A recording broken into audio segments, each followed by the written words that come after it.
In a world where most people watch movies and then forget about them, these brave heroes join forces to watch them again and then talk about them. Join them in their epic journey as they go back in time, a decade and beyond, to revisit and break down films from a vast array of genres. Do these movies hold up over time? Are they classics? Find out on Retro Movie Roundtable. Starring your hosts, Brian Fry, Chad Robinson, Justin Melbardis, Lizzie Haynes, and Russell Guest. Coming now to headphones in your ears. Welcome all you lords, ladies, and knights to the Retro Movie Roundtable. Welcome to the show where we watch movies and then talk about them. And I am your host, Russell Guest, from the Steel City of Pittsburgh, Pennsylvania. Sadly, not joining me today is my friend Dustin Melbardis, who is dealing with a septic tank emergency. But I'm not alone. Coming to you for the second time from sunny Florida, Mr. Nick Santamaria. Hi there. You can call me Sonny. How do you do? Everyone, stop cheering. All right. So, Nick, today, last time we talked to Abbott and Costello, and we had a great time doing that one. Today, we're going to talk about another group of comedy geniuses here from, the classic era of comedy here. This is going to be a Marx Brothers episode. And so I'm going to ask you, which Marx brother would you be if you were, in a group of four friends? Which Marx brother are you? It's funny. When I was a kid, we used to make movies after school. And in one series of movies, we did Marx Brothers. And I was always Groucho. Because I wasn't the class clown, I was sort of the class wit. Mm-hmm. So I was immediately Groucho. If you asked me now, which you did, I would say Harpo, because I love Harpo so much. And he's my favorite. And I would just love to explore the not speaking aspect of their comedy. Absolutely. And I probably would be Groucho as well. There's been more than once where I've said things that there's a line where you should stop talking or whatever, and I always go past it and go ahead. And it does get some laughs, but I have certainly been sent to the office in school for it more than once. So me and authority don't always mesh as well, and so that this is probably why I'm Groucho. We have a lot in common. I actually had a tent outside the schoolroom that they kept me in, so I wouldn't contaminate the other students. No, I was just very, somebody once said to me, I asked, "What's your name?" He goes, "My name is Gutterman, but my friends call me Guts." And I said, "Really? Wow, good thing your name isn't Putterman." No, that's Groucho. That was my inspiration as a kid. And just to fill everyone in as we're going, as a child, starting about 10 years old, the Marx Brothers became like religion to me. My room was covered in pictures. Any mention of them in any of the New York papers, I would cut out and clip. And I still have all of those clippings in a suitcase in storage. Also, they became it for me. I mean, Abbott and Costello started my love of this, and then the Marx Brothers took over. So this was an absolute pleasure to watch Duck Soup, which is the movie I've probably seen more than any other. What percentage of your Marx Brothers memorabilia was dedicated to Zeppo? Oh, I had a Zeppo wing. Not a part of a room, an actual bird wing. That was about all the room I had. No, Zeppo, David Steinberg said in one of the documentaries about them, he said Zeppo was a lox. He was like a dead fish. But the movies and the team had an energy that they lost once they lost Zeppo. It was a different thing. I would concur with that. It's fun having him. It's fun to have him there. I feel like it's just like the fact that that they are brothers more than it is like this fourth member is great kind of thing. So. And you got to remember, he was literally the baby of the family. He was born 8 or 9 years after Gummo. That's an enormous amount of time in between ages, so they didn't hang out or anything. He was on his own.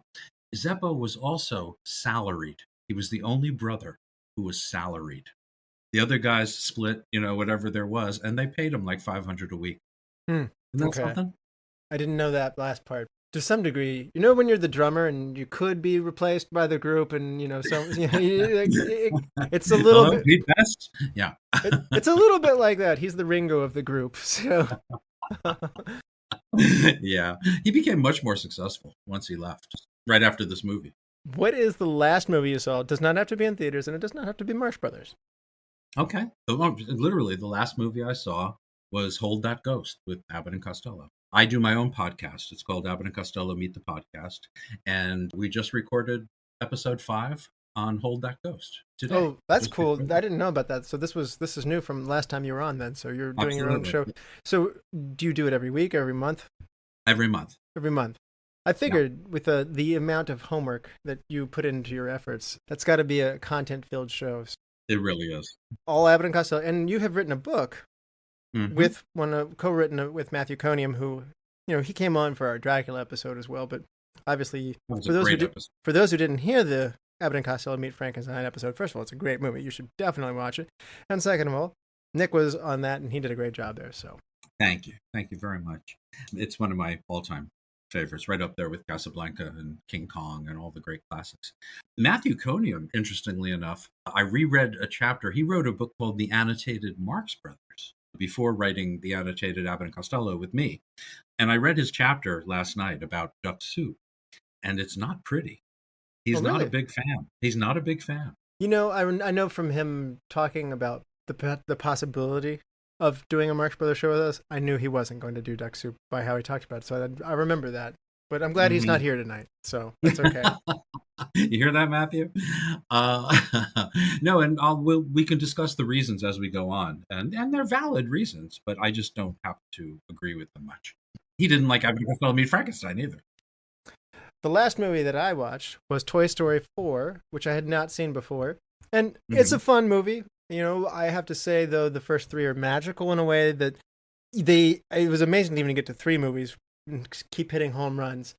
This is a solid single. I mean, it's fine. If you like these characters, you're going to enjoy it. I'm all in favor of getting more content, but this is not Toy Story 1, 2, or 3. So, What are your thoughts about what's going on at Disney now? I feel like It's they've kind of, interesting. I was going to say, I feel like they're at they had the world in their hands. They bought Star Wars. They were on top of the world, and they might be slipping out of it. The Marvel Cinematic Universe is weakening. Star Wars, they had perceived missteps that maybe I think they've oversaturated their content with their Disney Plus stuff.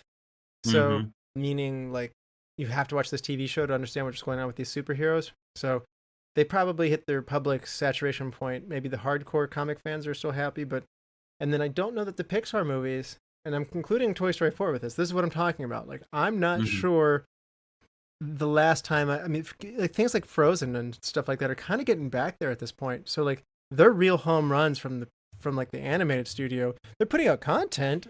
I just don't think that they're as to the level that they were. And they did this again in the 90s. I know that they slumped.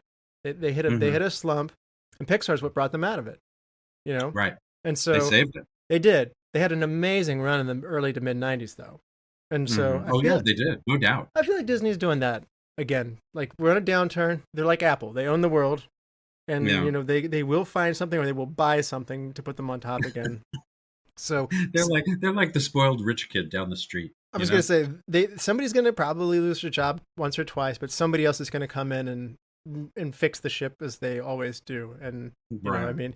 And I think my history on Disney's not as great, but it's my understanding when Walt actually dies, there's a bit of a misstep where Disney doesn't have that clout that, like that this is Disney. And so we've seen Disney dips before. Yeah. Oh yeah. It's one of my favorite dances. But the Disney dips.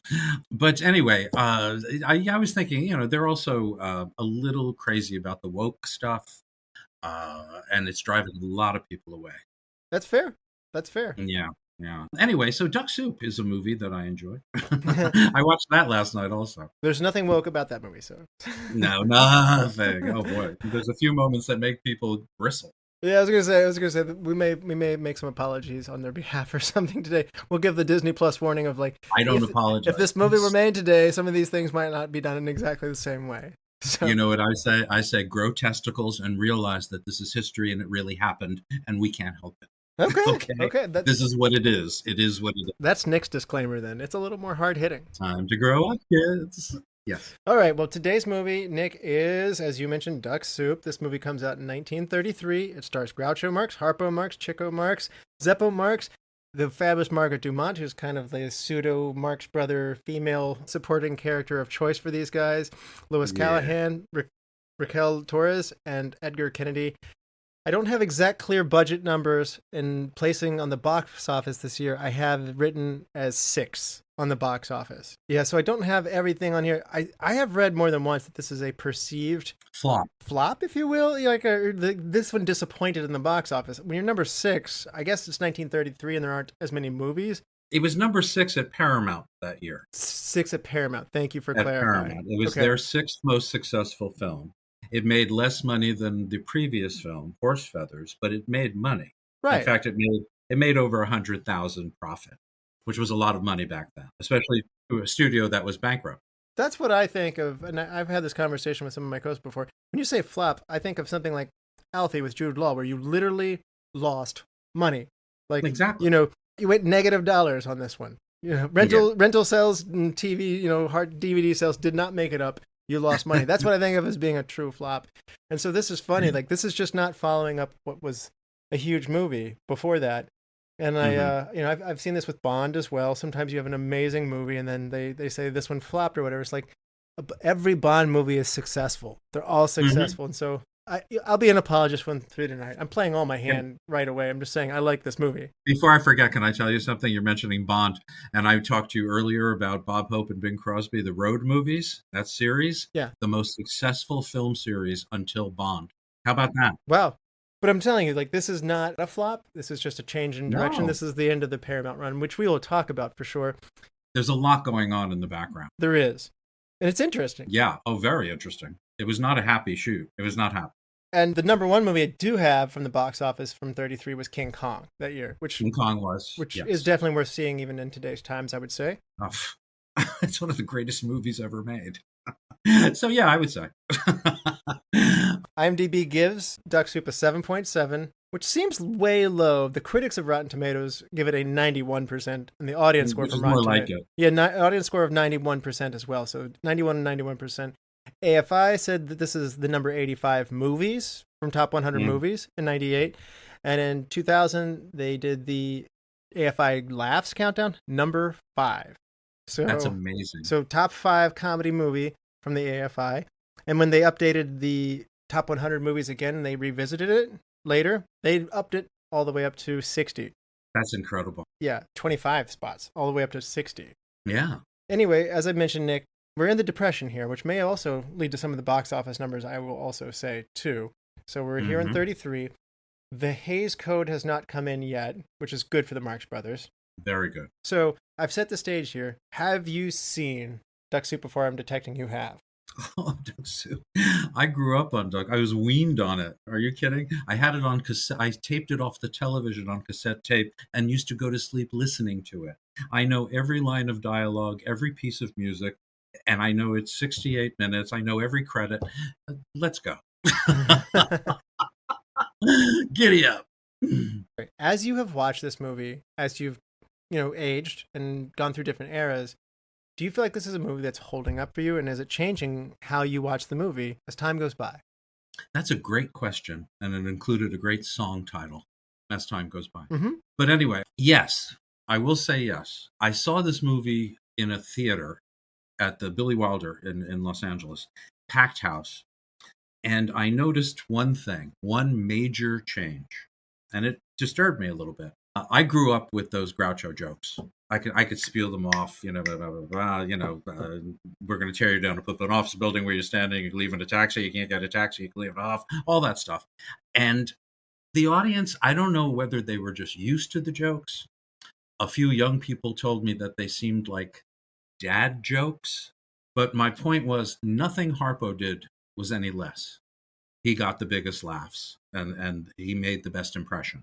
Groucho's jokes, Chico's jokes, they're funny, but they're verbal jokes. Mm-hmm. And jokes get old, or they seem corny, or whatever. They can't hold up against good physical comedy. It just doesn't. So that was the main thing I noticed. Groucho's lost a bit of his teeth, his sharpened teeth. That's fair. You know what I'm saying? He's not as edgy anymore. I think I've heard a lot of people say, I just don't like him. He's a jerk. Well, a lot of people feel that way. But I mean, that is the character he's playing. I mean, he's not. Yeah. I mean, which is why I think it's funny we have him raising to power. and like Right. he had political power, and so to have somebody who's completely inept and total jerk raised to the highest office of a country, imagine that. I mean, just But he's literally a dictator. That's true. He's brought on as a dictator, and not just a dictator, but a progressive, fearless leader, a dictator. This is a very prescient film right now, with all that's going on. It's prescient. you picked up on my subtle point of what I was putting at when I said, imagine that. But what I will say, though, is I think you've mentioned it right there. This movie wasn't always hailed as the greatest Marx Brothers movie. And like AFI has put it up that high, but it's one of those things where it's aged better over time because of its, irreverent challenge to the Marx Brothers would take any subject matter on pretty much. Mm-hmm. They have dealt with, the world of academia. They've dealt with, the sophisticated scene of the opera. They have done, and so here we have politics and ruling and stuff like that. And so this is a lot of fun to see them do this. So I remember I saw this first when I was probably in high school. The AFI had come out with their list of top funny movies, and that definitely made me want to go check out all of them if I could. And the video, you were limited by what your video store had in there at that point, so it took me a little while to get to it. But I knew I liked the Marx Brothers. I had seen Horse Feathers, I had seen A Day at the Races, and this wasn't my first Marx Brothers movie. But when I got to this one became my favorite at the time. I think A Day at the Opera and Duck Soup are my favorite too. Right. And they're different. Right. And I like them for different reasons.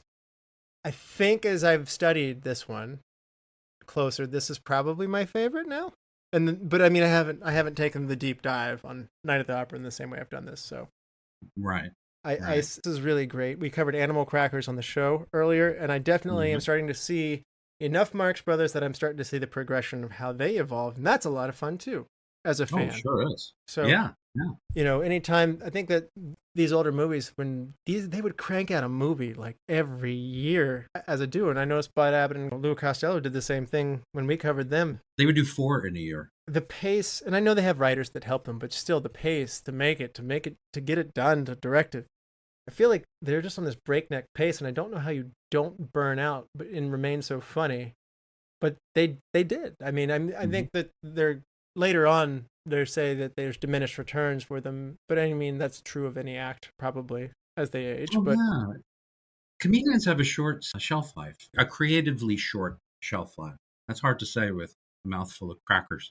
But you take someone like Buster Keaton, who was no doubt a genius in physical comedy and silent movies, and by the time he was like 38 years old, he was only doing old material. He was recycling his old material because the creative well only runs so deep.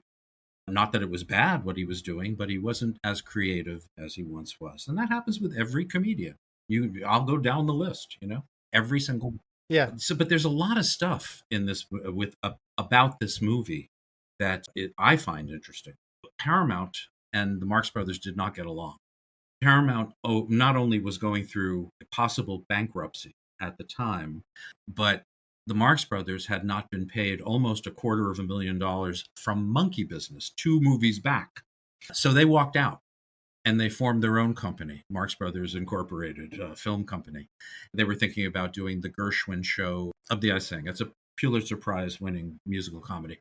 They were thinking about doing that and blah, blah, blah. Then they started talking to Paramount. They wanted to buy the script for Duck Soup, which was called initially Firecrackers. And then it was called Cracked Ice, which I kind of like. And then Grasshoppers. And it was Leo McCarey that decided on Duck Soup, which was the name of Laurel and Hardy's first movie together as a team. Duck Soup, back in 1927. I should tell everybody, though, we are going to have a break from these messages, and we will come back after this, and we will spoil this movie. For those who haven't seen Duck Soup since 1933, you're going to want to go back and check it out. So,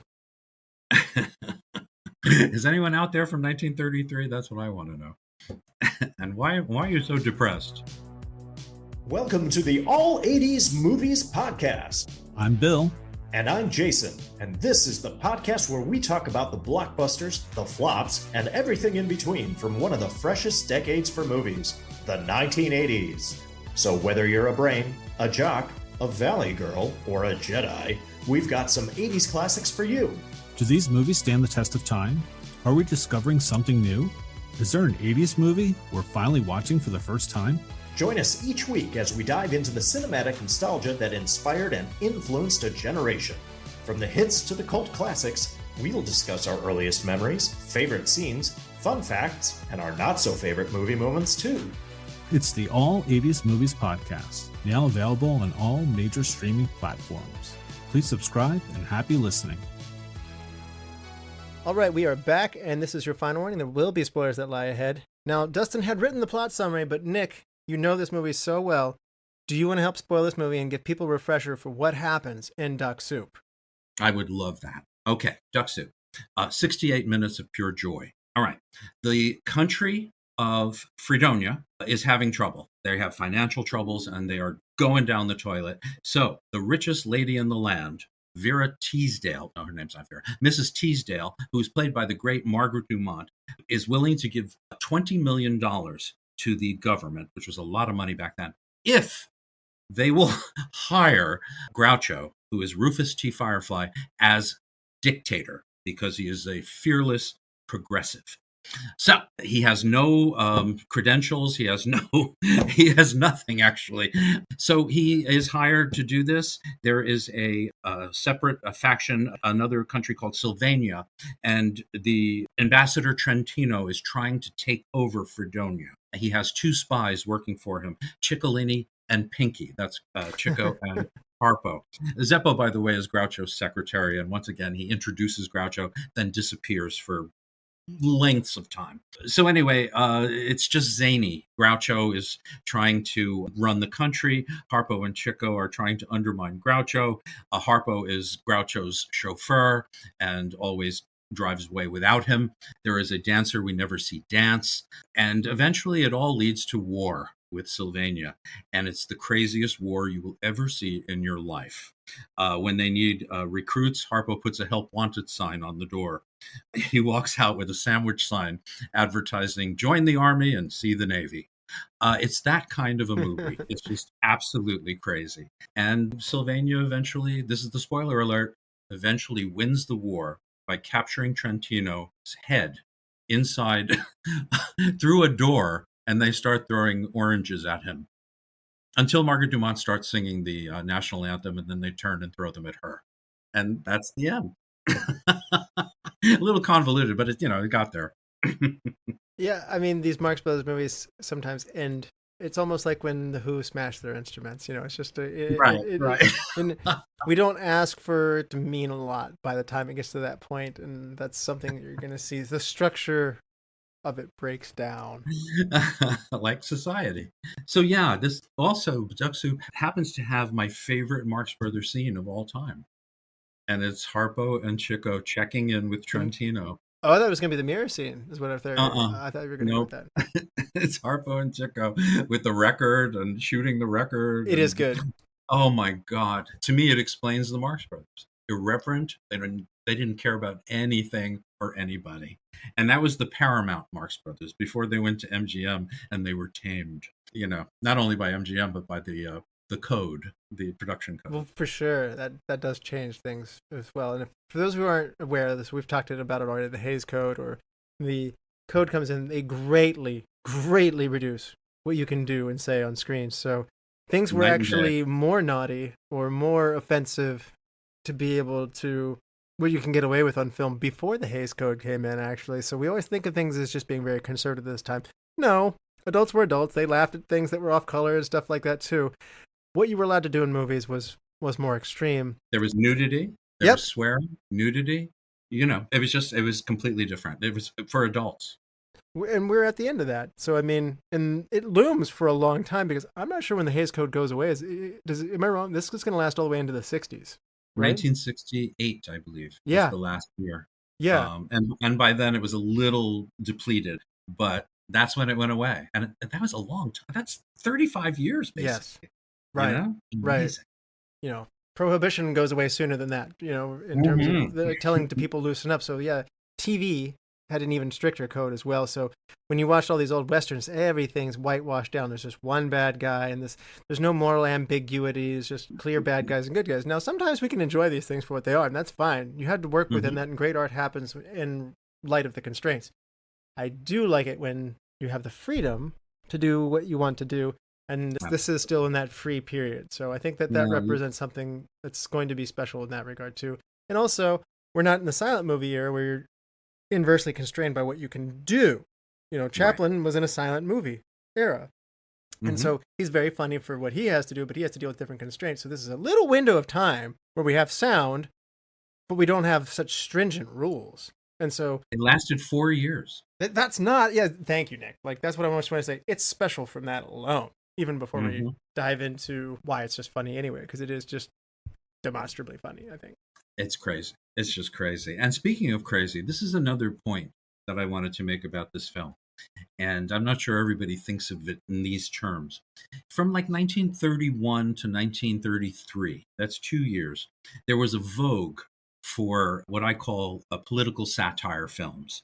And they were zany and crazy, and they always took place in like a mythical kingdom or dictatorship or whatever it was. The first one was called Cracked Nuts, and that was 1931, and it starred Wheeler and Woolsey, who actually do sort of a version of Who's on First. But that's the first crazy political nutty movie.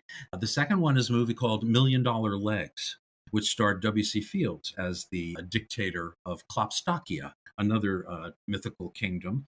And then there was one made the same year as Duck Soup, made by the brother of the producer of Duck Soup, who was Herman Mankiewicz, who wrote Citizen Kane, that little movie.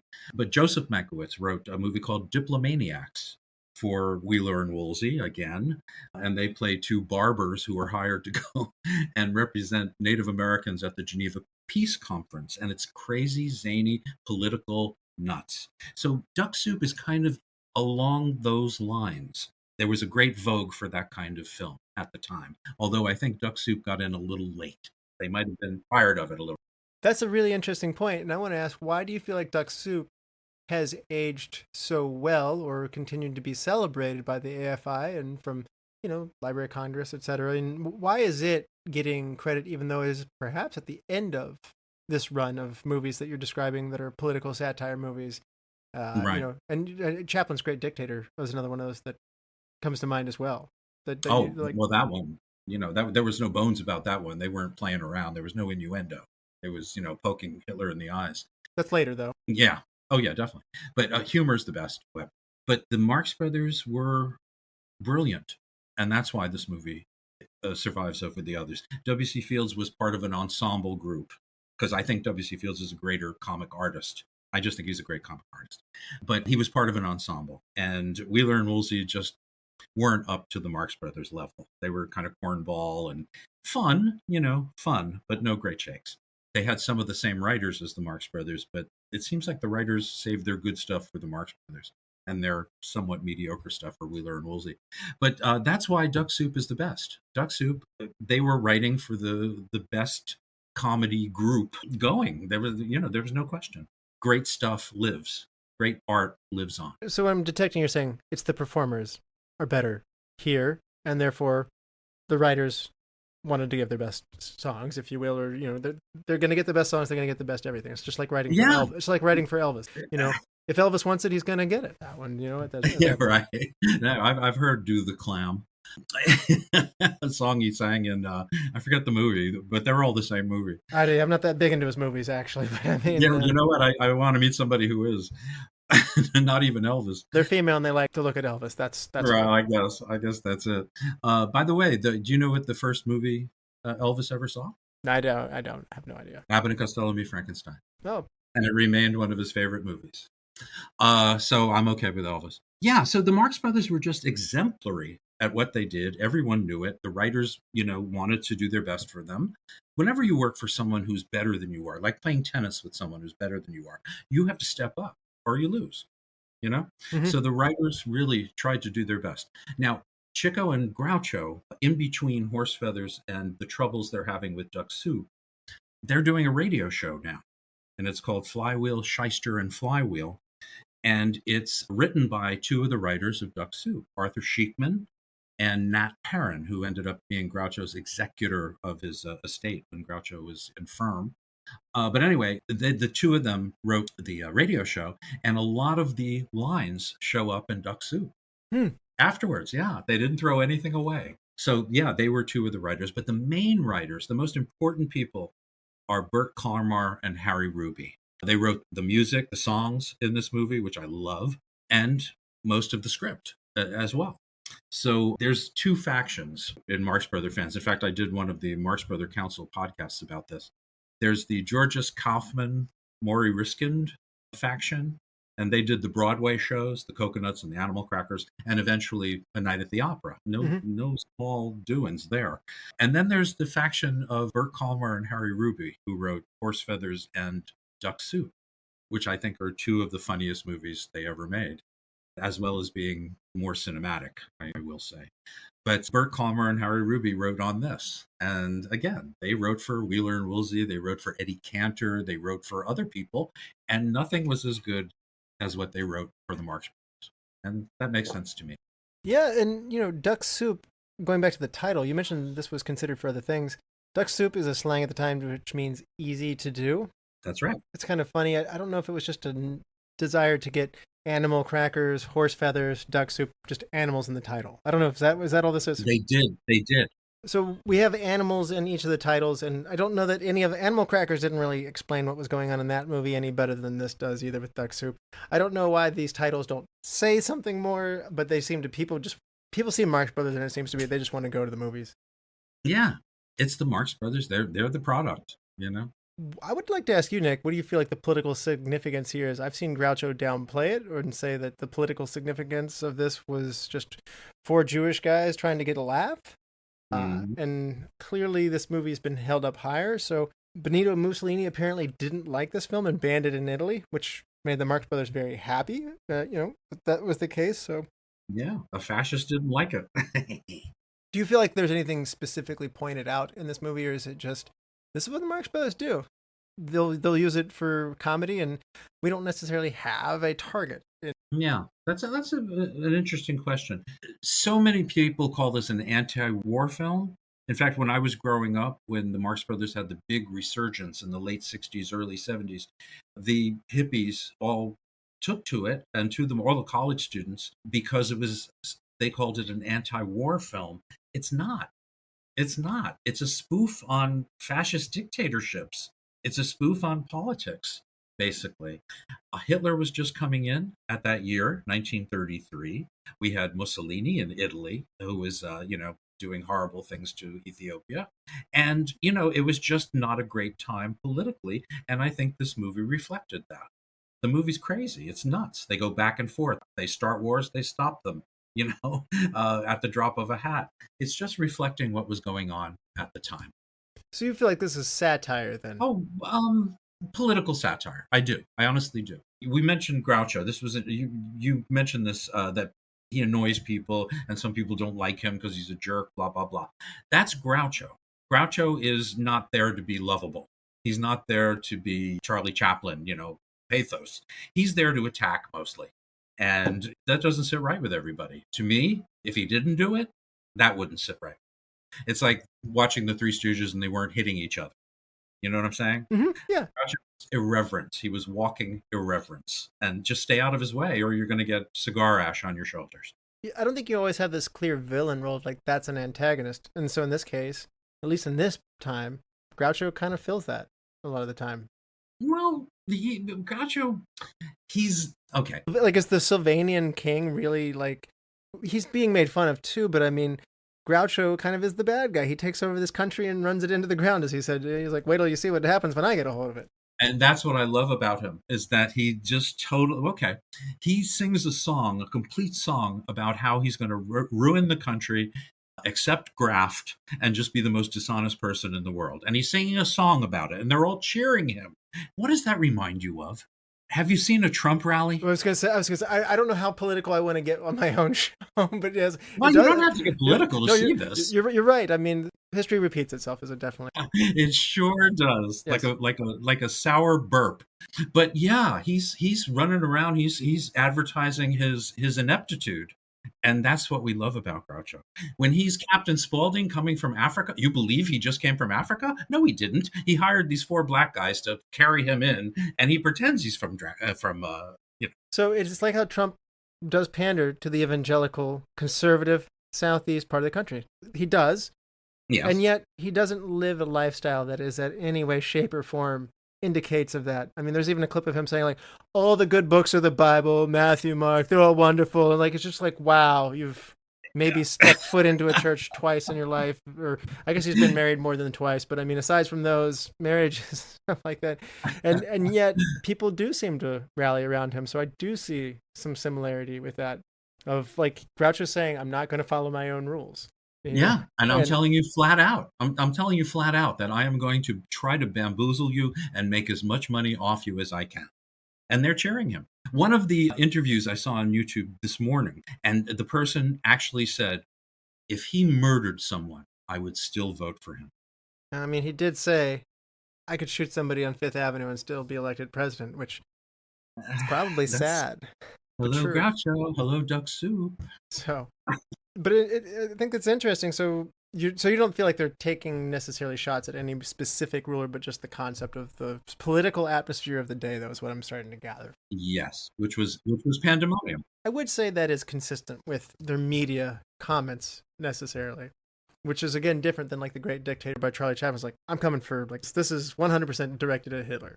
So absolutely, yeah, he had a definite target there, whereas the Marx Brothers, it was a much wider target. Charlie's mad that he took his mustache. Charlie had been wearing that mustache for a long time, and then Hitler comes along, and nobody will ever look at that mustache ever the same again. So I'd be mad at him too. And I think they were born like 2 days apart. Oh man, separated at birth. I'm glad we got Charlie. So we're here at the end of the Paramount run. I do want to talk a little bit more about like, what do you feel like changed? I believe that when they went to MGM, when they went to MGM, you know, they worked with Irving Thalberg. Yeah. Mm-hmm. And he said that you guys have been mismanaged. You know, you have too many jokes and things are just too chaotic. They're going on too much at one time. It's too much chaos. And actually, in fairness, Dustin, who's not on with us tonight, and Chad both said in the year-end review when they watched Animal Crackers, they said, "Whoa, this is too fast. It's too much. Like, I can't digest all this much going on." And I'm curious to know, whenever they get a chance to, if they can digest some of the MGM work, if they'll feel like that added structure of the star-crossed lovers and all these other things that kind of enter into it, and music starts to engage a little bit more than it does, like, say, in here in Duck Soup. Mm-hmm. I like the pandemonium and the chaos that we see in a movie like Animal Crackers or this, personally, and I like the absolute up-tempo speed. But I just want to ask you, do you feel like this is the end of an era and that they're leaving Paramount? Most definitely.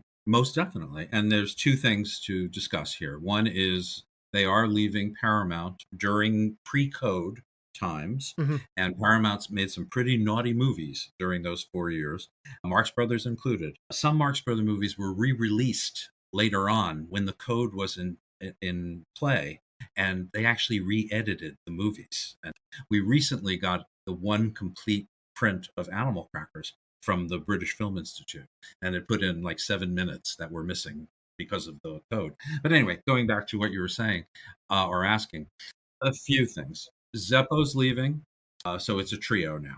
The code has come in 1934, a year after this movie is made, and Paramount and the Marx Brothers shook hands and said, you know what, we don't trust each other, let's not go on anymore. It was mutual.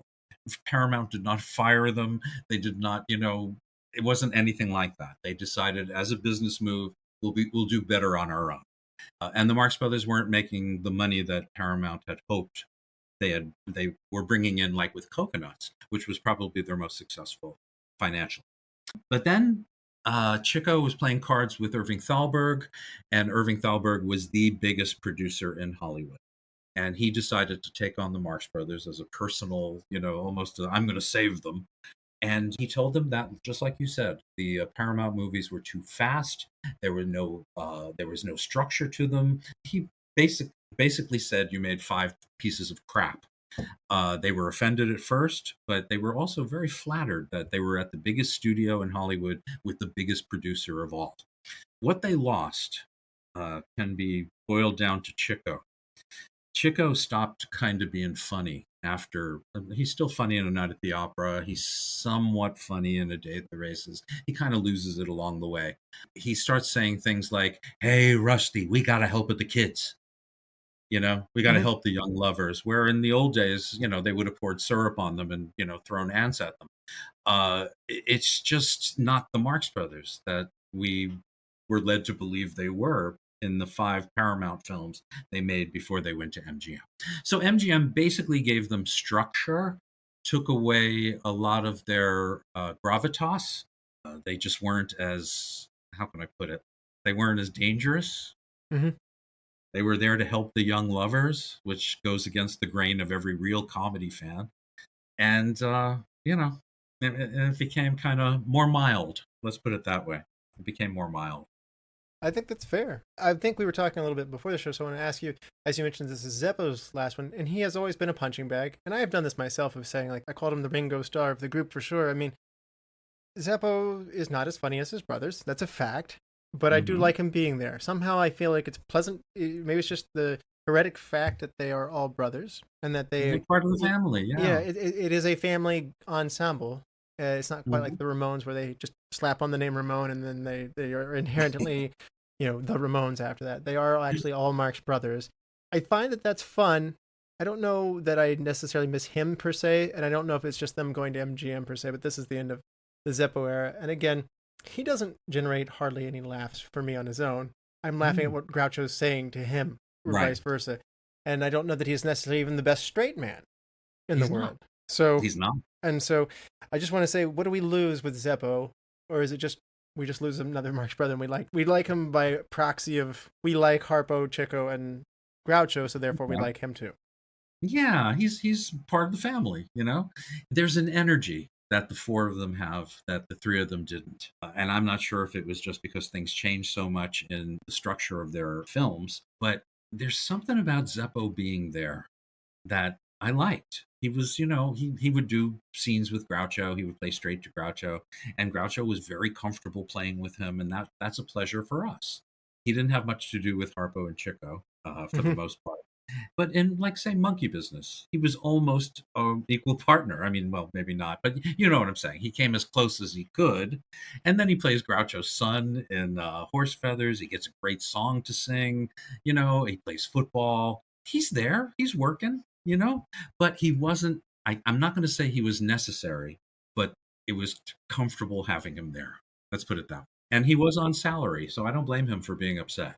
I think it's totally fair. Like you said, he left himself coming off of this one. It's the end of an era in a lot of ways. But I also think it's the best of what they had done at Paramount. We've talked a little bit about this in comparison. I feel like Coconuts is like such a interesting movie in that it's a conversion of like what they're doing from the theater to movies. I don't think like it's fully cooked in that they found themselves in this medium 100% by any means. I actually think it's the least funny of these movies that they'll do with Paramount. I'm sorry, Matthew, somewhere you're sad, but I know. I agree with you. I think the Coconuts is a fascinating relic from 1929, but the Marx Brothers are clearly tired and they're clearly not in control yet. They get that way in Animal Crackers, though. It didn't take them long. So I feel like this is when it all comes together. This is like, sometimes this is like the best album you say for a band. This is the time to see them live, if you will, or like they've built up the right. I feel like this is the best time for the Marx Brothers. And if you want to come back and say it's Night at the Opera after they first go to MGM, I'll buy that too. But these are my favorite movies from them. A Night at the Opera is a great movie, no doubt. It's a great movie. It's a great comedy. I don't even mind the lovers and the plot and all that stuff. You put up with it because the other stuff is so great. But I have to say, once they went to MGM, it stopped being the films from Paramount. It stopped the Devil May Care craziness is gone. Well, Thalberg dies, right? After they make 2 movies. They only do Night at the Opera, and they do one more, which is A Day at the Races. A Day at the Races, which I've seen both of those, and those are both good ones. And then he dies, so I mean... He died during the making of Races, so he didn't really produce that. Okay, so the next producer... So the producers are part of the magic of all that's going on here and getting everything that orchestrating. So part of the secret sauce that was working also wasn't there. The Marx Brothers are aging. they're not that young either when they go there to start with. They were in their 40s when they made their first movie. Correct. That's what I'm getting at. So I think comedy sometimes can be a challenge too when your main actors start to get older. I mean, it happens consistently. Really funny people just start to lose their place in the box office once they start to age. It still happens to this day. Right. Chevy Chase didn't stop being funny; just stopped getting the roles and stuff. People are kind of done with you at some point. Yeah. How much can you take? It's like I say, you've got a good 10 years. You're lucky if you have a good 10. And that's kind of what I'm getting at with the Marx Brothers. So I think some of it was that anyway. And if you lose your producer who really truly felt passionate about them and their content and wanted to see them do well, I'm not surprised that you have diminished returns after that, to be honest with you. Well, things changed after Thalberg died. You had Mervyn LeRoy came in to produce. First, they made Room Service at RKO, which was written for other people. It was a hit play on Broadway. And I think it's their second worst film. I just find it really dull. But then they started making these 3 movies at MGM, produced by, I think, Mervyn LeRoy and then some other people later on, Louis Edelman. And they changed. This ex-vaudevillian by the name of Eddie Bozzell directed At the Circus and Go West, which I consider to be their worst film. And for some reason, they gave Groucho this horrible toupee. It looks like it fell on and he didn't realize it was there.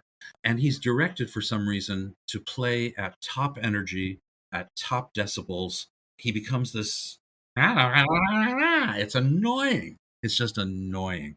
And again, Harpo's the only one who comes off without a hitch. So I think one of the things that I want to point to, as you said that, is Leo McCarey, who's in this, who the Marx Brothers wanted him, apparently, right? After seeing The Kid from Spain, which was just before this in 32. My favorite Eddie Kiefer movie. And Leo McCarey didn't really want to work with them, it seemed like. He didn't like the Marx Brothers. He didn't like... Yeah. This is interesting. He refused to work with them? He didn't want to work with them. Yeah. Yeah. But my point is, he comes from Hal Roach Studios. He's the one who put Laurel and Hardy together in the mid-20s. And he developed their silent film thing. It was called reciprocal destruction. And that means that, when you do something horrible to a person, that person has to stand there and take it until it's his turn to do something terrible to you, and you in turn have to take it, and back and forth, back and forth. It became a Laurel and Hardy thing. He brought his Hal Roach sensibilities to Duck Soup. That's what they're doing with Edgar Kennedy at the lemonade stand. It's reciprocal destruction. The whole thing about trying to get into the house with the butler, trying to get into Margaret Dumont's house, and they keep ringing the doorbell and blah, blah, blah. That's Laurel and Hardy. It's Hal Roach. It's not the Marx Brothers. This was Matthew Conium's big argument during his chapter on annotated Marx Brothers, is that it's not organic Marx Brothers. It's Leo McCarey's version of the Marx Brothers, which is a good point, really. I can see why they wanted to go get him, though, because what he brings to the table is good. I think it works. I read that it was his idea to include the mirror sequence in that old vaudeville routine, even though it had actually been invented 14 years earlier by Harold Lloyd in his short film. Charlie Chaplin in 1916 in the Floor Walker, then Harold Lloyd in 1919, then Max Linder in 1922. And it's an old bit, you look at a mirror and blah, blah, blah. And this should interest you. It was a Saturday afternoon, and they turned off the sound. There were no sound people on the set. And that gave Leo McCarey the opportunity to say, all right, now stick your head out. All right, pull it back. All right, now dance across. All right, now come back. So he was like directing it as they were doing it, which kind of takes away from it a little bit. But still, it's fun to know the background. I don't think it takes too much away because it is just hilarious. I think it's funny when they double each other and they come in the room and Margaret Dumont sees them and then and then which one's the real one. It's a chain of sequences. It's not just the mirror. The mirror is the crescendo to everything that's going on there, which is all very funny. It's also funny because you're starting to get the crisscrossing of these inept spies that I think Harpo and Chico are so funny because they're not good at their jobs. I love to They don't care. They don't care. That's the Marx Brothers. They don't give a rat's ass if they're good or bad, if they get the job done, if they kill 7 people along the way. They don't care. And that's what I love about them. That's what I love about the Paramount films. Groucho will take an immediate dislike to someone for no reason and start cutting them up. And you're going, yeah. It's just, I don't know. That's the Paramount Marx Brothers. Unbridled. it's something so funny when the Slovenian ruler brings them in and says like, "Did you get the record?" And he's like, and he hands him an actual vinyl record, and he throws it up in the air, and he fires it, and he's like, "Give the guy a prize." And I mean, they're just running a million miles an hour. But what's so funny, and I don't know that everybody on the roundtable agrees with this from my co-host, but I love the surreal nature that everybody responds to them in quite serious manners. Like, people are treating them seriously, even though everything they're saying is preposterous. And you normally get mad that you're either not taking me seriously or you're being sarcastic. This whole thing's not a joke, or what are you doing? But it enables you to create this reality that's just borderline impossible here, because people just keep talking to them as if they're serious. You know, it's like, I said, we got to take up the carpet before we take up the taxes. And they actually say that. This ties in with my other appearance here with Abbott and Costello Meet Frankenstein. Yes. The reason that movie works is because the horror is played straight. The reason the Marx Brothers work is because they're playing against rigid, stuffy, straight people. Yes. That's the beauty of it. And that's why I don't like Mel Brooks movies, because everybody's funny. Everybody's winking at the camera. Everybody's crossing their eyes. I'm not with you there. I love that too, but this is something that's just, it's its own brand here though. Yeah, no, this is just, that's the way it works. That's the way it works. You've got to play against a foil. You got to play against somebody who could hurt you, so the audience is with you. McCarey didn't want to work with the Marx Brothers, as we were talking about. He didn't like the Marx Brothers. The most surprising things about this film, he said, is I succeeded in not going crazy, because I really didn't want to work with them. They were completely mad. They do sound like it was chaos working with them. And furthermore, if you don't like the studio, you have entered into this kind of like, I guess, counselor situation between two things there. So that doesn't sound smooth sailing either. But even beyond that, talk about why directing a Marx Brothers movie may have been a challenge for any director. Or any director. Yeah, definitely. But just one more thing about that is that, remember I said he comes from Hal Roach Studios. Mm-hmm. He comes from Laurel and Hardy. Stan Laurel hated the Marx Brothers. He didn't find them funny at all. Really? And he came from the same place that Leo McCarey came from. So I get it. They didn't find the Marx Brothers funny. They didn't find any sympathy in them. They didn't find any humanity in them, which is what they concentrated on in their comedy. So the Marx Brothers were just nuts. They were just nuts. On camera, I don't believe a lot of the stuff you read about when they're making a film, and one was like running around and chasing the blondes, and the other one was cutting the chair, and the other one was doing the thing. You know what? Movie making is a long, boring process. You almost want to kill yourself. It's so boring. They were grown men saving their energy for the take. Okay. Groucho was reading a book in his dressing room. Harpo might have been doing the same, maybe practicing his harp. Chico was on the phone with his bookie. Zeppo was, trying to find a personality. So it's like, they all had stuff to do. They were all adults. They were all doing a job. I don't buy all that stuff. Oh, the Marx Brothers, they were crazy. No, they weren't. They were four really smart, funny people. We talked about how a lot of these things were not necessarily new content material. Like some of this was taken from stage acts, other things before. Things are getting recombined here. Mm-hmm. Given that we have seen a lot of it before, Nick, what makes it special when you get in this combination? Is it that the fact that the vehicle is the Marx Brothers? Or is it just we're capturing it on film in the sound era at this point? Talk about like, why is this working? Because we even talked about like some of these things like the mirror scene, or Harpo's probably cut people's clothes off before and taken them, before. I mean, these are things that he's done. Why is Duck Soup number 5 on the AFI list? And standing above all of their work and all the era's work? What makes this so special to put it up there? Or just the AFI really sympathetic to it and happens to like this only one? I was actually thinking about that as I was watching it last night. And I was thinking to myself, this movie is barely over an hour. It's 68 minutes. Yeah, 68 minutes, very short. And it's dynamite. There's not a wasted frame. It's 68 minutes of dynamite. And whereas you can go see a comedy today, or, I'm going to say today, because movies are getting longer and longer. And, it'll be 2.5 hours. You can't laugh for 2.5 hours. I'm sorry, you just can't. It's Woody Allen's whole thing about a comedy should be 90 minutes or less. And I go along with that. And that's one of the beauty things about Duck Soup. You're in and you're out, and in between you're just laughing your guts out. So yeah, and it's definitely a combination of this amazing act that we are seeing basically close to the end of, rather than the beginning of. Groucho started in 1905.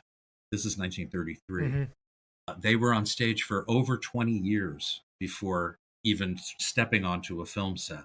So this is all still kind of new. Even Duck Soup is still kind of new. They started in 29. This is 4 years later. And it is the culmination, I think, of 4 remarkable films in their own ways, culminating in this one beautiful ball of insane comedy. That's how I feel about it. I feel like it all adds up to Duck Soup. I like the Duck Soup's pace, and I like that we don't have to go on these long soliloquies. Chico's mesmerizing when he plays the piano. You know, but he doesn't in this movie. He doesn't do it in this movie. Harpo. Harpo's an amazing harpist. He doesn't play the harp in this movie. And we don't get these long numbers necessarily. Fredonia's Going to War is an amazing music number. It's hilarious. I mean, again, and I'm sorry that you said you don't like Springtime. You don't like Mel Brooks comedies as much, but I do like. I mean, like Springtime for Hitler is like this. No, Springtime for Hitler is different. Springtime for Hitler is different. I was in the producers on Broadway. Yeah. I did it for 5 years, and it's funny. It's funny stuff. I'm talking about his movies later on, where everybody's got a joke. Everybody's winking at the camera. You know, Okay. The producers was something he was playing against people. You know, not caricatures. So the music number itself is funny and isn't like a break from it. Like when you watch something like the first movie that they did, The Coconuts, you're just like, what are we doing anymore? Like, is this the variety show hour? Like, it's just like, this is novel because this is just novel because I can see things on the movie screen that I couldn't see before. It's a Broadway musical. Correct. It stops for a song. Right. That's nature of the beast. This pace that they are put onto in this movie, I think, is one of the best that you get because you don't break from the action. You're not just extending the runtime. I don't generally care about the star-crossed lovers very much with the Marx Brothers because they're tertiary characters. They're not even secondary characters, and because of that, you don't make the connection. I don't care if they get together or not because this is you're a beast. This is just left with what's the funniest stuff, and it runs at a very high clip. And personally, and that's what this is. It is. It's cutting out every piece of fat and presenting you with just a big piece of funny. You know, that's what works for me for Duck Soup.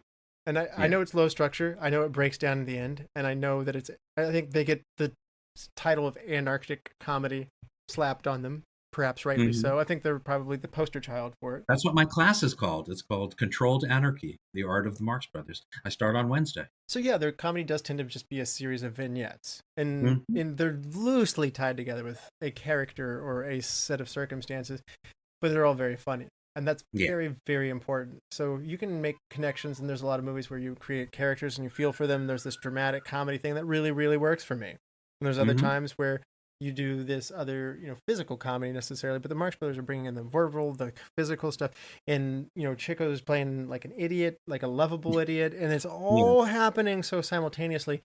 That is like you said, it's orchestrated anarchy, and a lot of stuff's happening at one time, and I like it. I think a lot of people do. What's not to like, honestly? So I think that's how Duck Soup stands above the rest, and then also it's funny, and like you said, it's poignant because megalomaniac, people who want to run a country who are unqualified and somehow rise to power anyway, it keeps happening over and over again. It's happening now. and the absurdity of it is just enjoyable to stop and take a look back and say, like, we do this. So we haven't changed a bit. Are there other musical moments that you really want to point out here, Nick, that you said you like the music of this one? I love his Just Wait Till I Get Through With It, where he's talking about how he's going to ruin the country. Interestingly, and some of your listeners might get this, I don't know, but Dennis O'Keefe. Do you know Dennis O'Keefe? Do you know that name? No. He did a lot of film noir in the late 40s and 1950s, and he had one of the first sitcoms on television, The Dennis O'Keefe Show. And he is an extra in that song. When Groucho goes over and says, if any man should come between a husband and his bride, we find out which one he prefers by letting her decide. If he prefers the other man, the husband steps outside. We, stand him up against the wall and pop goes the weasel. The young guy is Dennis O'Keefe. But that song I love. I love the theme song. When we were kids, we were always singing, "Hail, hail, Fredonia, land of the brave and free." You know, whenever anyone said, "Let's sing the national anthem," that's what we'd sing. Again, Matthew Coniam talks about music in this movie, and he doesn't exactly call it second rate, but he thinks it reminds him of like the music in Animal Crackers, you know, written by the same people, by the way. But no, I love the music in Duck Soup. I love when Harpo ends up with the horse in bed, that whole sequence. The movie just sort of takes a left turn and becomes like a Harpo thing, where he's telling, he's blowing the bugle and, he's with the horse. I love that. And I love the music behind it. I think it's one of those things where the music sometimes detracts from what the Marx Brothers are doing, and it does not adhere to the director's credit. I think that's one of those moments of the music that's here is meaningful and gets laughs. It's funny. It's clever. And in fairness, like I said, I can watch Chico play piano. It does sit there and like it's almost mesmerizing, like watching the fire or like beaches hit the waves. It's just like he's a style of playing with like what he's doing. Yeah. I mean, it's entertaining to watch. Now, I grew up hearing from my brother's a musician and from other musicians that Chico was not a good piano player. He faked with his left hand, and he had a great right hand, but he faked with his left hand. So he was a mediocre player, but he had that style. The shooting the keys style that was so mesmerizing, like you said. There's a thing on YouTube where you could watch all 10 of his solos in a row. And I suggest it. If you're doing some work or you want some ambient music in the background, I can think of worse things than hearing Chico play. Nick, do you want to help me give out some superlatives for Duck Soup? Yes, I do. All right. Who is your MVP of Duck Soup? Harpo. We haven't given him his flowers here, so talk about why Harpo is so important for this one. Well, to me, Harpo's the one who's, what's the word I'm looking for? He's aged the best. His humor has aged the best. Chico's puns often elicit groans rather than laughs. In fact, a lot of Groucho's jokes elicit the same kind of thing.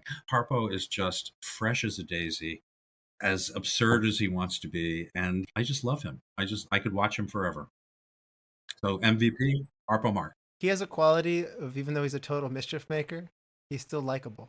Oh, you love him. How can you not love Harpo?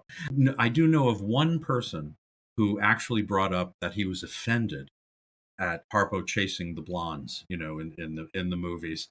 And I'm like, you know what? I don't think that ages the same way. Like you said, I mean, the whole running around and chasing women thing, it was pretty well done at the time, though, right? I mean, you had the Benny Hill thing, like running around and chasing the girls who were in their lingerie kind of thing. And I mean, yeah. So today that comes off to people as like creepy sexual predator sort of things. But I mean, I think at the same time, it's not handled in that creepy sort of way here. I mean, it's not creepy. It's Harpo.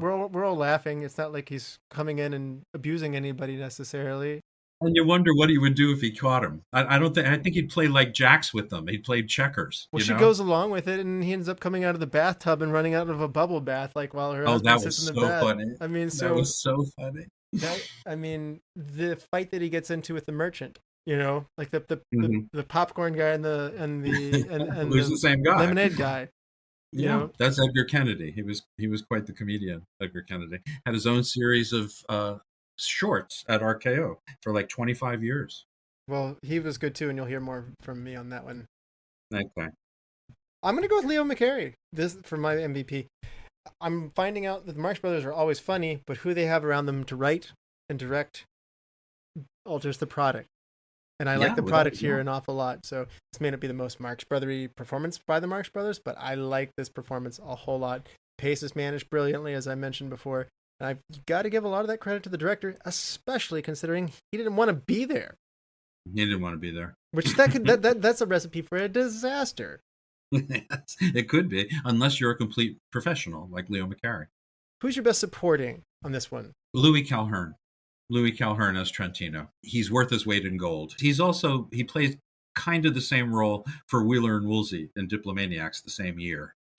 And he's just as straight as an arrow personality-wise. He's ambitious, and he's a great straight man. He's a great straight man. He's very good.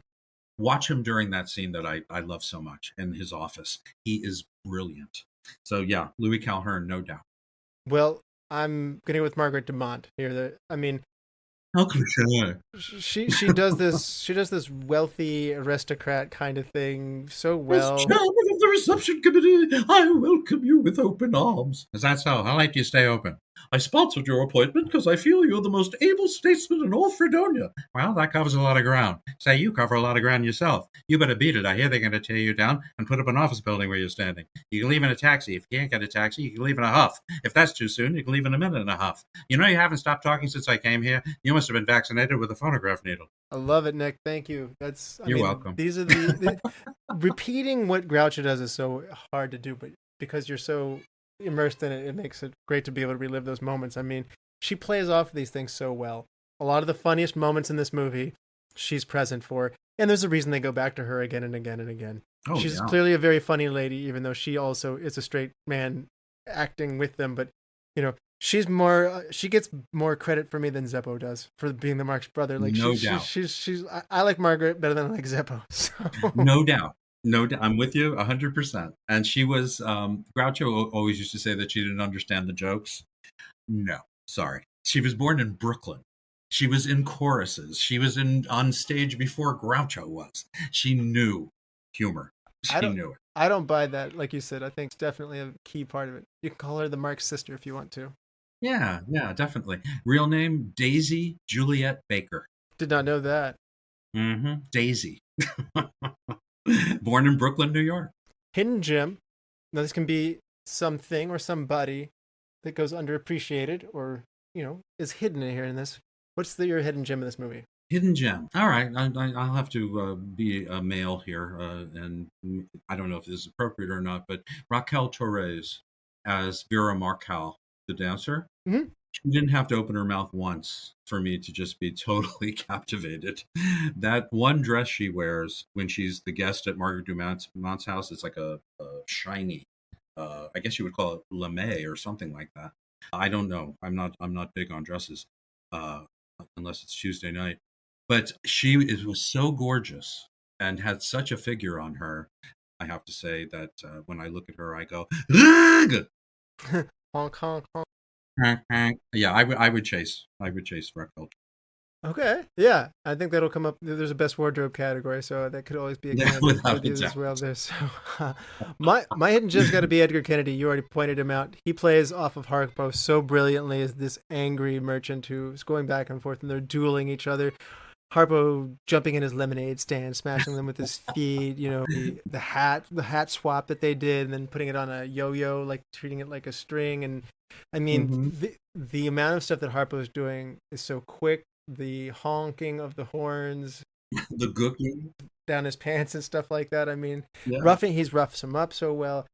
These are some of my favorite parts of this whole movie is when Harpo's on these stands. That doesn't necessarily feel critical to the plot. And again, this is some of the criticism that they get, like, but it's just funny. It's in there and it keeps my laughter energy going up. I'm not sure I want Groucho in a office talking about politics the whole time, and that relief that this brings is really, really important, even within this tight framework that we have for this amount of time. So valuable, and because he was there to let Harpo shine, Edgar Kennedy gets my hidden gem. And it's like I told you, it's like physical comedy plays. It just plays. It's funny. A lot of people feel bad about that scene because they feel like Harpo and Chico are bullying Edgar Kennedy. He didn't do anything.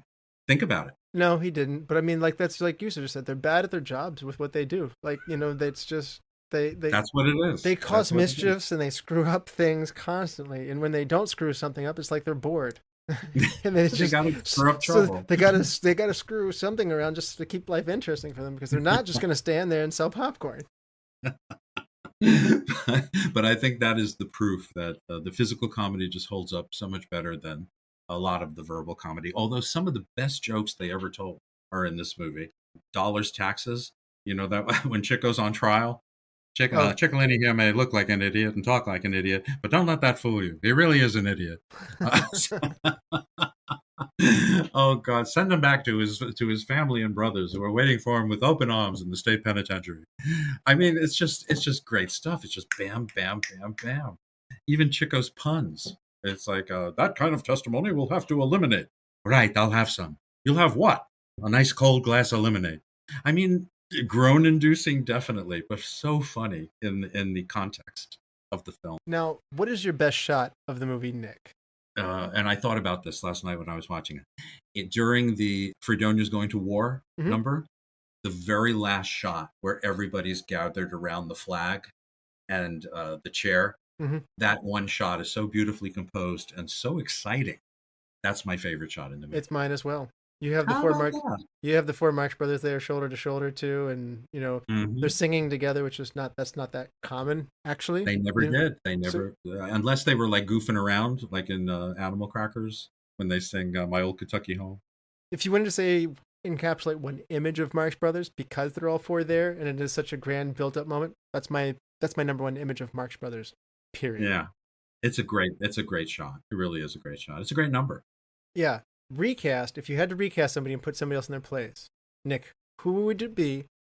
And given the era, it can be a little bit dicey. You can also modern recast if you need to, because sometimes we try and keep it in the era, but for the 30s, that's going to be a challenging thing. So not stick for somebody me. else in. Okay, well then that's fine then. Yeah. So if you were going to recast somebody and put somebody in their place, I would take out Zeppo and put in Gummo. Okay. I don't think I'm as familiar with Gummo's.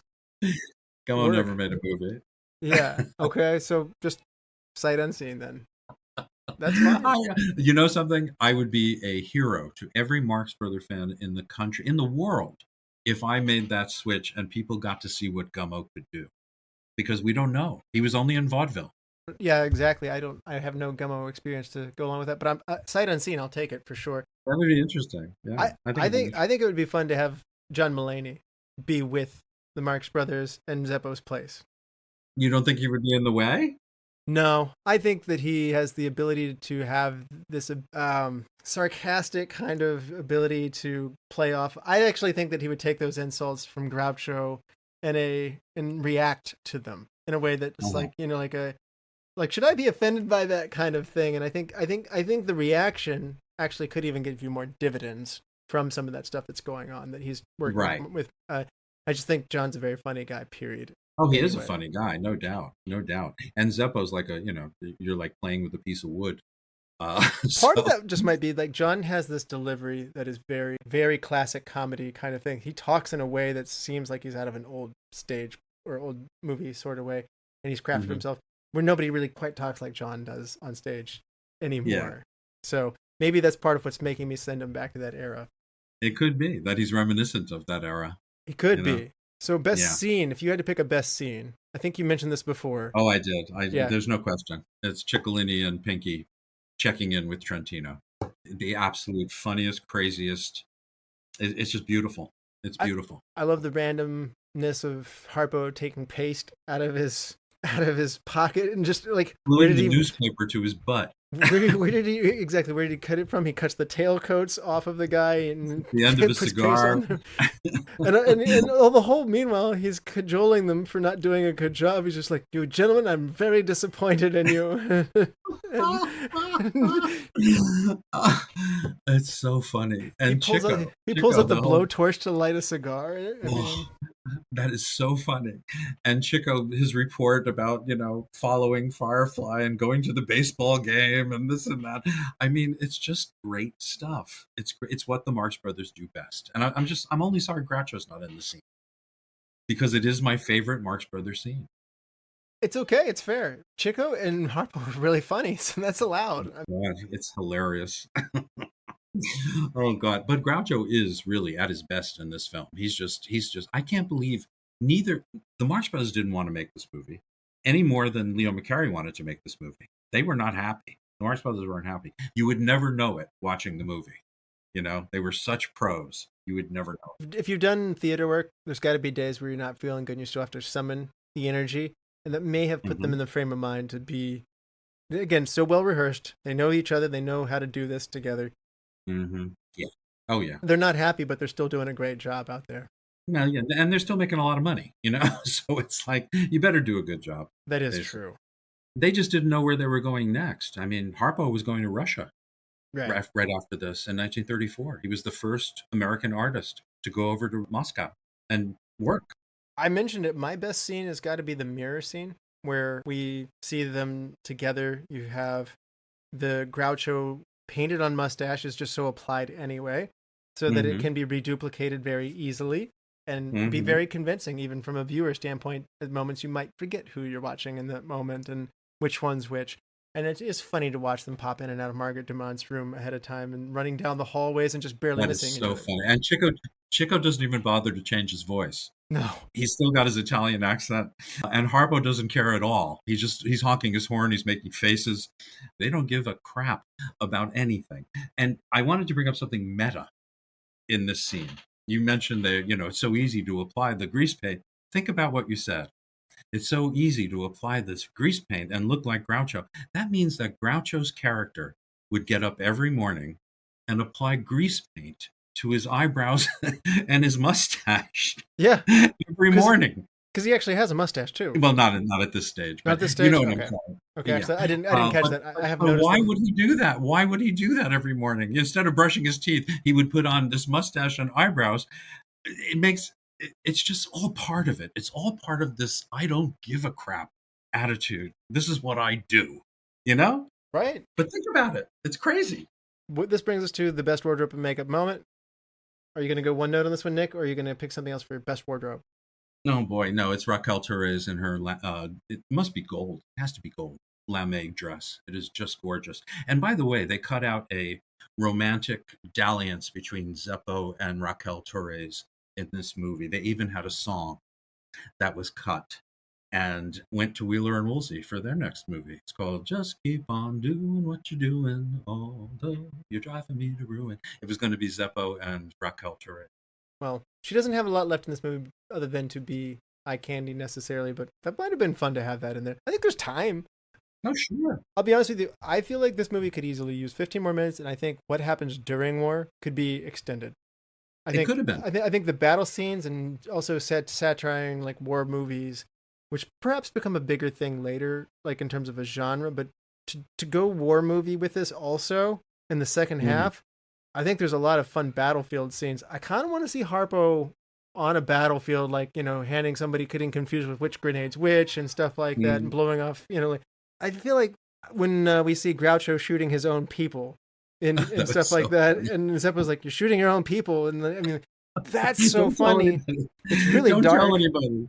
Yeah. Oh, it's hilarious. Here's $5. Keep it under your hat. I want to see more of that, so I want to be in the war more. And if you had any time onto this, other than to let Harpo cook doing whatever he's doing, more war scenes would be, which is funny because I'm not a war movie guy at all.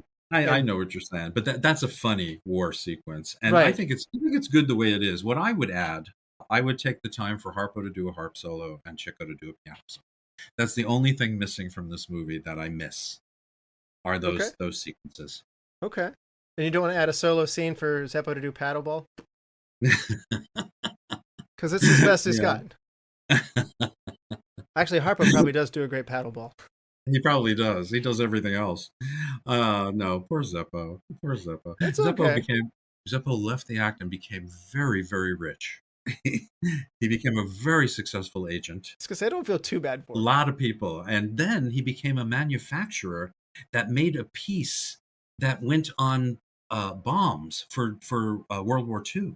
Wow. He became a munitions manufacturer and made a fortune. He also invented the watch that takes your heart rate as you're walking. This is Zeppo. So he didn't need the Marx Brothers. As you pointed out, they are actually smart guys. So sometimes we get so caught up with them being total buffoons, but we forget that they are smart. You have to be smart to write all this stuff and to craft all this stuff. So my best wardrobe moment, and we've seen it in every Marx Brothers movie, but it's that blonde wig and hat that Harpo has, and that giant baggy jacket that he has that everything comes out of. If you look at a picture, Google Harpo without wig. He's not a funny-looking human being. He looks like Pablo Picasso. Yeah, he could just walk down the street and you wouldn't notice him. The wig, the big puffy size of it, what it looks like when he takes his hat off and how his hair's all mashed down. I mean, this contributes to what's funny. I mean, Charlie Chaplin wore these like really tight, he'd wear like these baggy pants, shoes that are too big, tight within the tight top and stuff like that. It creates something that's visually funny, and it's a big part of the gag. Well, Harpo took those cues and made his own look, and it contributes and accentuates everything he does is funny. So it serves the comedy, and it never gets old to me. Yeah, no, absolutely. Absolutely. I always thought, though, that Chico, for me, if it weren't for the piano playing, I think he wouldn't be one of my top choices. I think Chico was the least talented as a comedian of the three. And he was also using a trope that was already old hat by the mid 30s, the accent, the dialect. And he stuck with it like into the 1960s with the same outfit, the same pointy hat, talking in the same way, the whole thing. And it's a little weird, I'm afraid. I mean, it's a little, I don't want to say sad, but I think eventually he learned that he could do other things, that he didn't have to stick to that character. He didn't have to stick to that costume. And he did like a play. He did a tour of a play where he just played pretty much himself. I mean, not Chico Marx, but he played, an old Jewish man, basically. He shows up in a Playhouse 90, which was a live show from the 50s where they would do original plays. And he shows up in that in a small part, playing an old Jewish man, and he's not doing the Italian guy or anything like that. So I think Chico would have been much better off had he lost that character sooner than he did. That's just my opinion. I still like it here, but I also haven't gone through necessarily the whole decline towards the later run of the Marx Brothers. Now, change one thing. If you had to change one thing, and just one thing in this movie, what would it be? Okay, that's a great question. I would make Edgar Kennedy deserve the treatment Harpo and Chico give him in the movie. I think that's the one change I would make, so that it didn't look like they were attacking him, willy-nilly. I would like that. Okay, yeah. So he strikes first. This is one of those things that I had to look up why it was said, but Groucho says the Headstrongs married the Armstrongs, and that's why Darkies were born. I know. I feel like people are going to sit there and go like, what? I guess it's written, there's a song sung by Kate Smith and later Paul Robinson that it's called that. It seems almost out of context today where it doesn't get a laugh and you have to quickly Google and sit there and go like, why did he just say that? Yeah, let me tell you about them. Because nobody understands it. Right. And I didn't as a kid. And when they showed the movie in New York, they garbled that line. I didn't hear it until later. That's it's one of those things where it may have made the movie not age as well. And I like a lot of the things they say. Like I really enjoy like when Groucho says like, I can see you right now bent over a hot stove, but I can't see the stove or something like that. Like I mean like there's a lot of really funny things that are off color. This one, I guess it doesn't feel as harmless, I guess, or whatever. It's with today's eyes, yes, I do. I understand that. Now, if this were 1933 and you were listening to the joke as it was written for, you would know that, number one, the song was a satirical song, an anti-racist song, sung by Paul Robeson, a Black militant activist, and other Black artists, including Ethel Waters, who was also a very Black activist person. And everybody sang it back then, not just Kate Smith. Kate Smith is getting pointed at unfairly because she was just one of many people that sang the song. But it's an anti-racist song. So everybody is stupid. Okay, no offense. They don't do their homework. They look at stuff for face value and they don't bother doing the legwork. I'm sorry. But it does require homework, and because of that, yes, it may not have aged as well. So I think I would just it doesn't age well. I would just change that joke so that just ask Groucho to take two, hit me with another one. So seriously, I look at it and I think, well, that was of its time. And if they changed it, it wouldn't be duck soup. That's fair. I don't mind capturing that part of history, but I don't know how big the laugh was at the time though either. That's the other thing. Like, would you have gotten is that a reference to another song? How big was the song and was it really that good? It's like, it was a big song. It was a hit and everybody laughed. I guarantee. But is that really like saying so? And now we know who let the dogs out. Who? Who? That may not go down as well later. And I think when you're writing comedy, you kind of got to know that maybe because, I don't know, you're making a movie, you're not just filling a segue in Thursday night monologue, which will be thrown out and forgotten about. You got to know what you're writing when you're writing it. That's my comment. It's always an uncomfortable moment at a screening. It is. I will give you that. It's an uncomfortable moment. That joke was written for people in 1933. It's part of the time the movie was made. What is your best quote of Duck Soup? That monologue that I just did for you is my favorite piece in the entire movie. And it's based on an old joke. I'm going to tear you down to put an office building where you're standing. That was an old joke by then. In fact, there are a few in this movie that were old vaudeville jokes that they brought up again for this film. And that's one of them. But I love that string of insults that he gives her. Oh, I really enjoyed, I didn't come here to be insulted. That's what you think. That's what you think. Like I just really like the timing of that and everything that Groucho uses in there. The whole dialogue about taking up the taxes on the carpet, which I'm not able to reproduce as well because I don't have the ability to go at that speed. But that was also very funny too. The debating of like, we have to take up the taxes before you can take up the carpet. You're right. He's right. You got to take up the carpet before you take up the carpet. And again, it's sold because the guy's face is dead serious. Yes. You know what joke I love is, this is some smart dog. You know, this dog went with Admiral Byrd to the pole. I bet the dog got to the pole first. I love that joke. And then the whole scene with Chico in Groucho's office. He keeps answering the phone, saying he's not there. God, where am I? I should have been back a long time ago. Just all nonsense and wonderful nonsense. Remember, you're fighting for this woman's honor, which is probably more than she did. It's probably more than she ever did. That line is dubbed. It's really weird. It's louder than the other lines for some reason. But when Harpo comes in and the dog comes out of the doghouse on his chest, I can imagine somebody listening to this who never saw the movie hearing what I just said. When the dog comes out of the doghouse on his chest. Let me explain. He has a tattoo on his chest. Right. Harpo's got like a million tattoos, and everything Groucho asks him, he answers with another tattoo. And finally he says, "Really, where do you live?" And he opens up his shirt, and you see a doghouse. And Groucho leans in forward and goes, "Meow!" And an actual dog's head comes out and barks at him. It's a film. And Harpo has it on his chest. I didn't know they could cut like that, the film at the time, so I think it's unexpected just by virtue of I didn't see an actual dog being able to bark in the film so well. So yeah, it's a great gag. It is. Nick, is there anything you want to tell people about with your podcast or any of your performances or classes that are coming up? On May 8th, I start Controlled Anarchy, The Art of the Marx Brothers. It's a 6-week course, adult education. It's part of the OLLI program, the Osher Life Learning Institute, OLLI.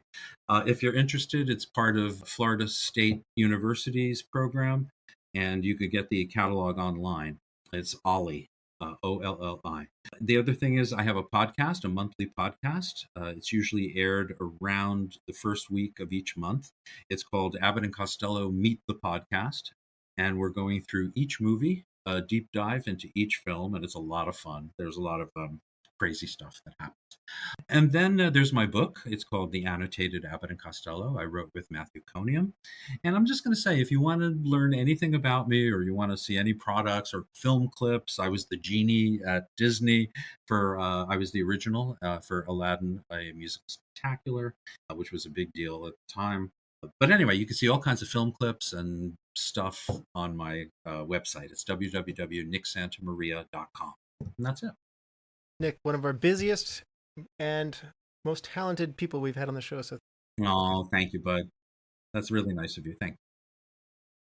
Nick, you gonna give this one 5 stars? I know I am. Most definitely. All right, that's double 5 stars here to close out the show. It's a classic, and it looks like Nick and I agree. Nick, do you want to help me pick a movie for next week, given that Dustin's not here?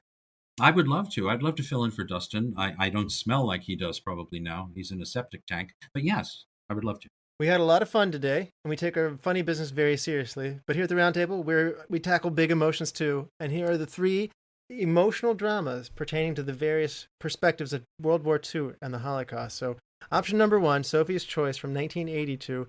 Sophie is the survivor of the Nazi concentration camps who has found a reason to live with Nathan, a sparkling, if unsteady, American Jew obsessed with the Holocaust. Option 2, Schindler's List from 1993. In German preoccupied Poland during World War II, industrialist Oskar Schindler gradually becomes concerned for his Jewish workforce after witnessing their persecution by the Nazis. And option 3, The Pianist from 2006. During World War II, an acclaimed Polish musician faces various struggles as he loses contact with his family. As the situation worsens, he hides in the ruins of Warsaw in order to survive. He should have hidden his piano. Is that it? Sorry. I'm trying to lighten the mood a little bit. That's all right. It's going to go heavy here. So is it going to be the pianist? I personally would choose the pianist, not only because I am a musician, but it does touch on things that the others don't, and it's not quite as brutal as Schindler's List, which really knocked the wind out of me. It was shocking at times. Mm-hmm. And Sophie's choice I find to be powerful but a little slow. Okay. So I would say the pianist. All right. I really envy you doing that. I've never had pianist envy before, but I do now. Well, we're going from Chico playing the piano to a famous Polish musician here during the Holocaust. So it's going to be a little bit of a mood swing here, little bit. But Nick, we want to thank you Nick, we want to give you some thanks again. For coming and giving us some laughter and some smiles here. So thank you so much. Thank you, Bud. I had a wonderful time, and all the best to you and your family. And thank you, all the Lords, Ladies, and Knights of the Retro Movie Roundtable. We invite you to reach out to us. We want to hear from you. So subscribe, rate, and review on Apple Podcasts, Spotify, Google Podcasts, wherever you get your podcasts. Subscribe to our YouTube channel. Give us a like on Facebook, on Instagram as well, and Twitter at @movie_retro. Email us at retromovieroundtable@yahoo.com. And producing and providing this podcast is fun but not free, so we invite you to support the show at our Patreon page at www.patreon.com/Retro Movie Roundtable. All contributions are much appreciated and will go towards making the show better for you, the listener. As always, thank you for listening. Be good to each other and watch more movies. Nick? Russ, this looks like the beginning of a beautiful friendship.